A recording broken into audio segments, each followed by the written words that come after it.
Welcome back po sa ating YouTube channel na Kanoli Vlog. Pa-like and share po muna ng video natin ito. At pa-subscribe na rin po Kanoli Vlog at pindutin ang notification bell nang sa ganon na-update kayo pag ako may bagong upload video. Shoutout po sa inyong lahat dyan, sa ating mga Kalingap viewers, Kalingap partners, lalong-lalo na kay Kuya Bal Santos Matubang, kay Ate Edna, kay Kalingap Rab at kay Ma'am Jack. Ngayon po mga minamahal ko dyang manonood, pag-uusapan po natin itong isang post uli, post muli ng isang viewer na nanggagaliiti sa galit sa atin. Tungkol po ito sa ating live natin nitong nakaraan na may binanggit tayo roon na kung sino itong si Ismael. Dahil itong si Ismael ay nag-comment sa live ni Kuya Andy at nagtanong. Ang sabi rito nitong si Ismael, totoo ba na nagalaw ang pera na para sa bahay ni Joy? Grabe kung totoo raw. At inilagay para sa birthday ni Dara. Tapos, sabi niya rito na, Kanoli, pakisagot. Grabe magdikta, no? Kanoli, para pakisagot. Parang pera niya yung parang siya may ambag doon Grabe. Talaga naman ng mga tao, no?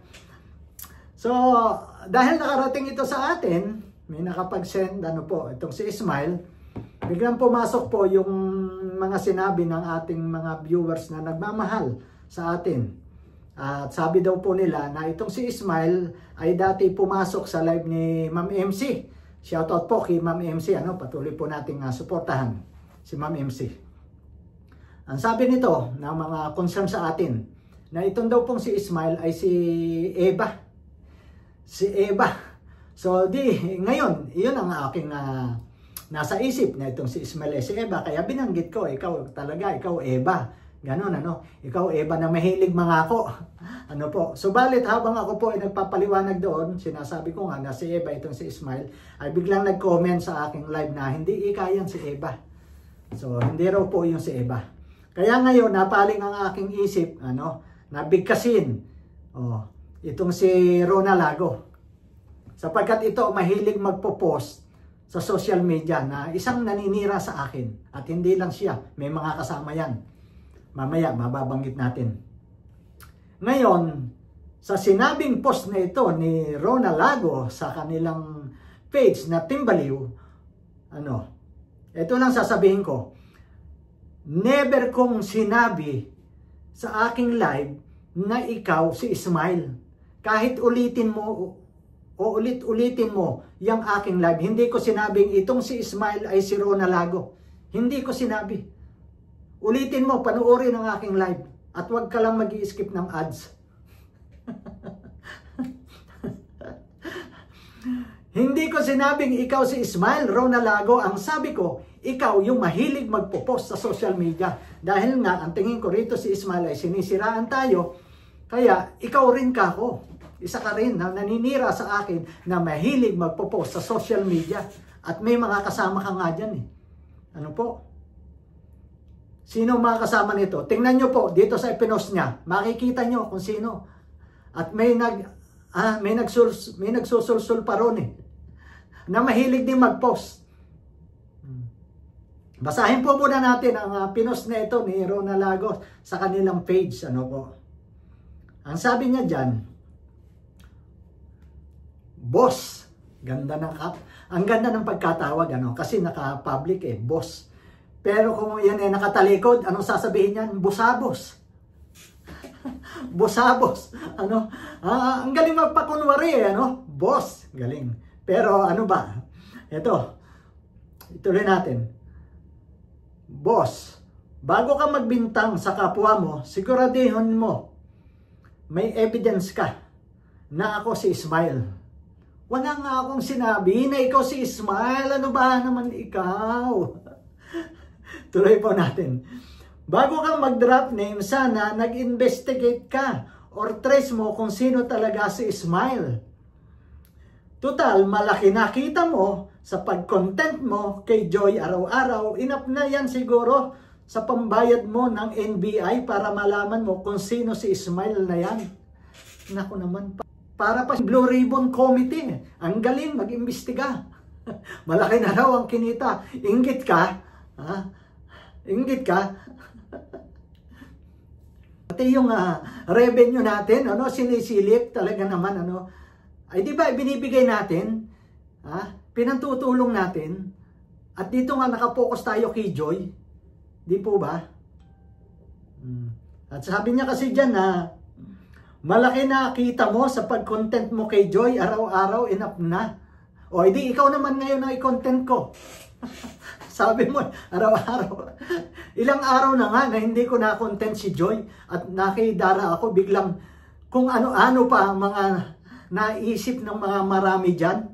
Ano po? So, ituloy lang po natin itong sinabi niya sa post niya, Ngawa ka na ngawa sa live mo. Wala ka namang pinakita na evidence na ako talaga yan. Ay, hindi ko nga sinabing ikaw yan. Ano ka ba? Ano ka ba naman? At sa nagsasabi na baser nyo ang Timbaliw, bakit Timbaliw lang ba supporters ng Kalingap?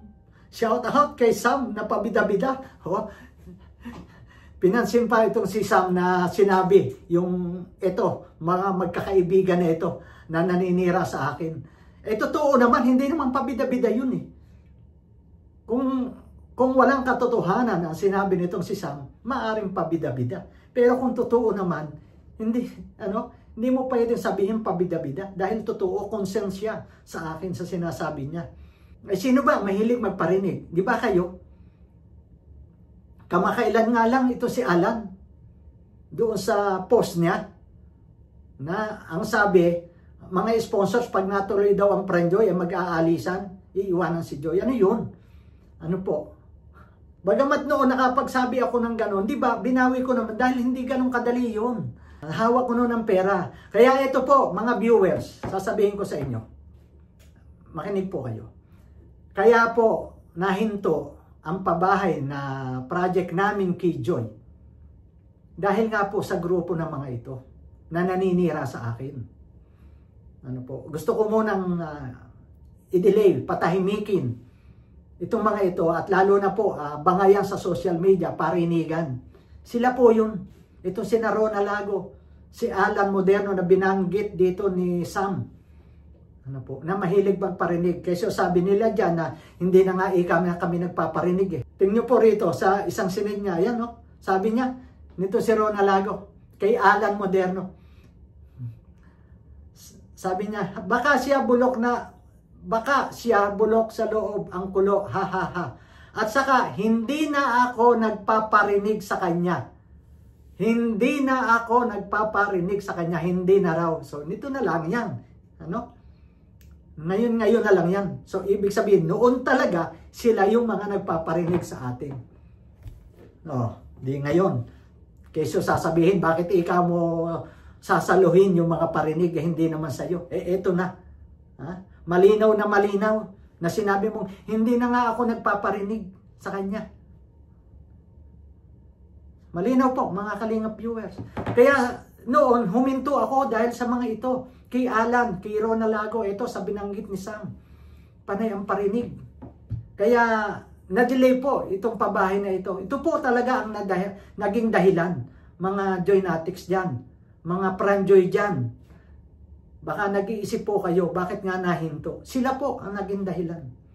Kaya dapat po, kausap na po namin si Kuya Andy at pinaalam na rin kay Kalingap Rab na nitong nakaraang Lunes, dapat ang groundbreaking niyan, pagsisimula ng pabahay kay Joy.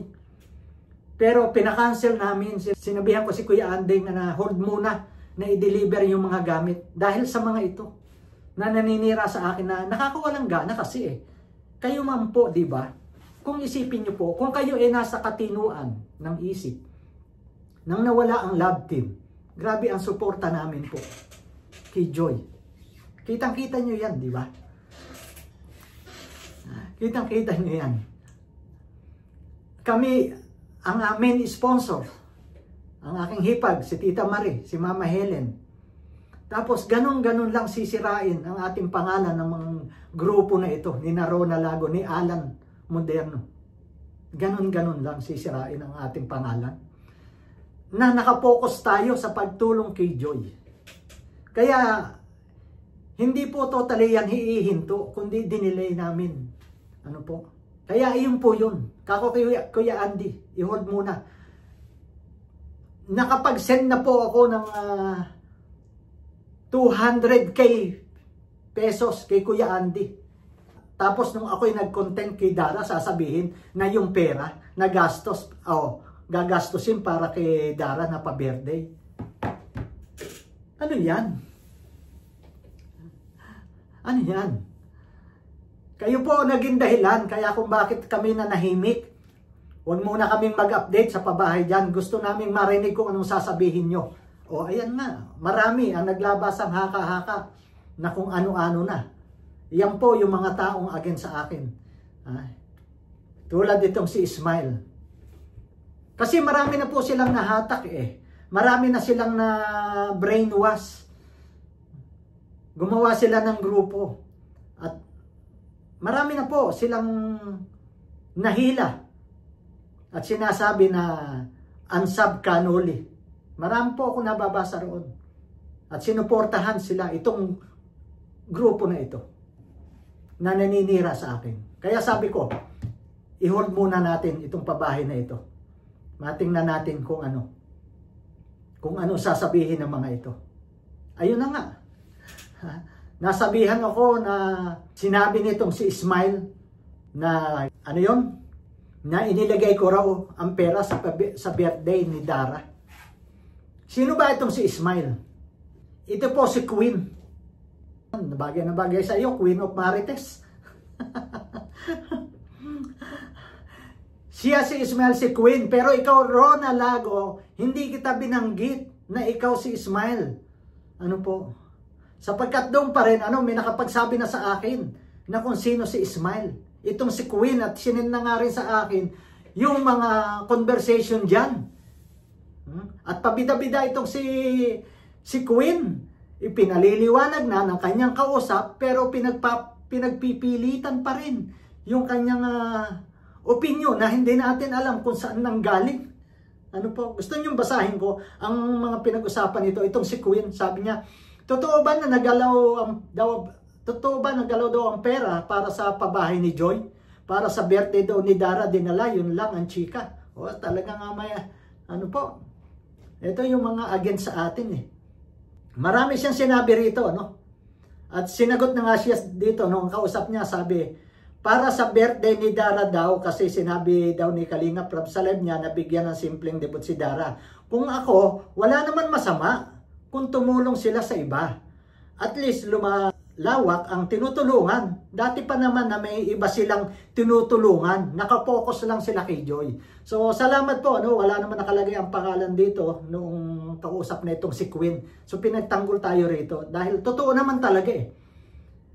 Noon po may love team si Joy. Kung napapanood nyo noon, yung pagtulong namin, ayan, kasama lagi si Kuya Bobby kung saan nakakarating yung aming pagtulong sa beneficiary.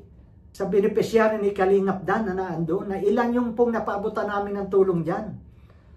At yung tulong po na ibibigay namin kay Joy dyan, ay yung birthday lang niya. At yung bawat mga okasyon na naganap noon, doon kami nakakapag-share.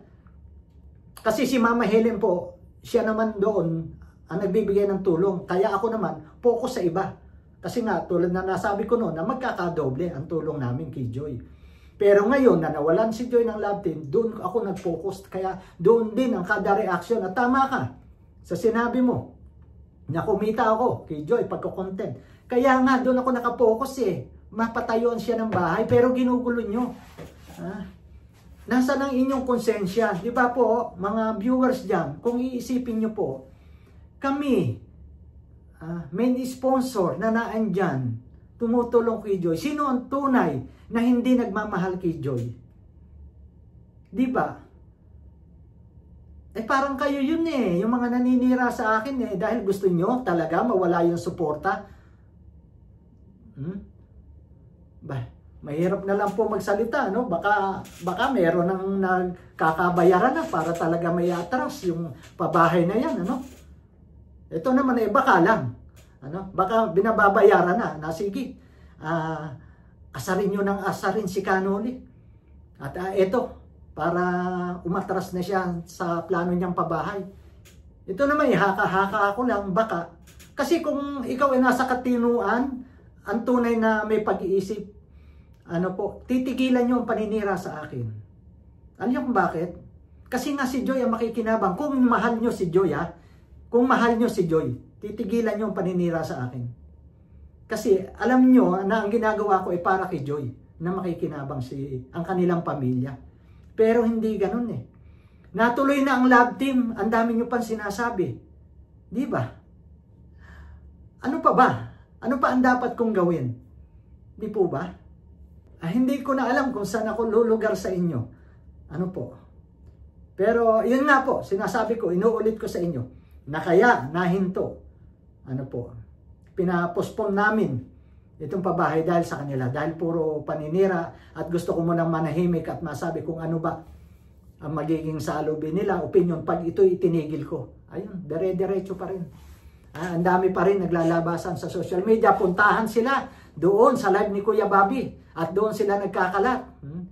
Pati yung paglalagay ko ng role sa aking live na para sa pagkakasundo-sundo, ayaw ko ng awayan. Binigyan nila ng hindi magandang kahulugan o ng masamang kahulugan. Na bawal daw i-shoutout ang Pranjoy. Paano mangyayari yun? Ako man mismo, pag nakita ko doon, shoutout Pranjoy. Pag mayroong Pranjoy doon na nag-comment. Mismo nga rin mga kasamahan ko, may Pranjoy din kasamahan ko. So, lang kami? May Pranjoy o wala? Neutral lang kami. Pero, pinagdidiinan nyo lagi sinisiraan nyo lagi na lang ako pinag-uusapan ninyo. Love na love nyo si Canoli. Ayaw na ayaw nyo siguro sa loob ng isang araw na mawawala sa usapan ninyo si Canoli. Kainaman na. So ayun hindi ko binanggit na ikaw si Ismael. Ang sabi ko, kayo ang mahihilig magpo-post sa social media na nagpaparinig sa akin. Iyon lang po yun. At tulad ni Alan, kasi nga, yan na nag-post din na Kesyo meron daw sponsor na pagka natuloy ang Pranjoy ay iiwanan na si Joy. Siya yun, saan mo nakuha yun? Lagi mo huwag mo nang balikan yung noon, yung kahapon, harapin mo yung hinaharap. Ewan ko po, kung talagang kayo ay nasa maliwanag na pag-iisip, dapat matuwa kayo. Matuwa kayo na diretso pa rin ang aming pagtulong kay Joy. Kaya ito nga po, hinihintay na lang namin si Kalinga Prab na makabalik para maisagawa ang groundbreaking na iyan. Kasi nga po, na-cancel noong Lunes. Dapat pasisimulan na namin pero bigla naman pong umalis si Kalinga Prab. Sabi namin na, sige, ituloy na natin. Pero anong nangyari po, nagpunta sila ng Singapore. Tapos, nang tayo ay magbigay ng reaction kay Dara ganan ang lalabas na kung ano-anong balita na kay Dara na lamang tutulong. Panoorin nyo po. At ang sabi pa, may nakapagsabi pa na bakit daw ngayon lang na nangyari na tumulong kami sa iba. Kanino po? Sino nagsabi niyan? Sa live, yung puntahan ng mga taong galit sa akin. Doon, sinabi, bakit daw ngayon lang ko ginagawa? Matagal na po namin ginagawa yan. Ngayon nga lang kami nakapokus kay Joy kasi nga, lagi ko siyang content. So yun, doon ako babawi sa kanya. At saka isa pa po, baka hindi nyo po alam. Kasama rin po kami sa nagbibigay, nag-share sa tuition fee ni na Joy at saka nung kapatid niyang bunso. Tingnan nyo po, mga kalingap, mga nandiyan, nagmamahal kay Joy. Karapat-dapat nyo bang siraan to? Kami, ako, si Canoli, ibang mga kasamahan ko, sponsor, na sa amin po nasasagot namin ang tuition fee ni Joy Diwata at ang kanyang kapatid. Kasama po kami dyan. Tapos ganun nyo sisirain ang aming pangalan. Nasaan na po inyong kabutihan sa inyong puso? Dapat nga po kung mahal nyo talaga si Joy, hindi na po kayo nagsasalita. Pumapasok lang kayo sa aking live para makahanap ng iparirinig nyo sa akin. Pag nga ako'y may namaling sasabihin, ano po, parinig ka agad. Kahit hindi para sa inyo, parinig ka agad. Ewan ko kung mawawala pa sa inyo yung puro paninira sa akin. Bahala na po kayong mga viewers dyan ang humusga. Isipin nyo po, kami na nakakapagbigay ng tulong sa tuition fee ng magkapatid ni na Joy at ngayon po yung pabahay.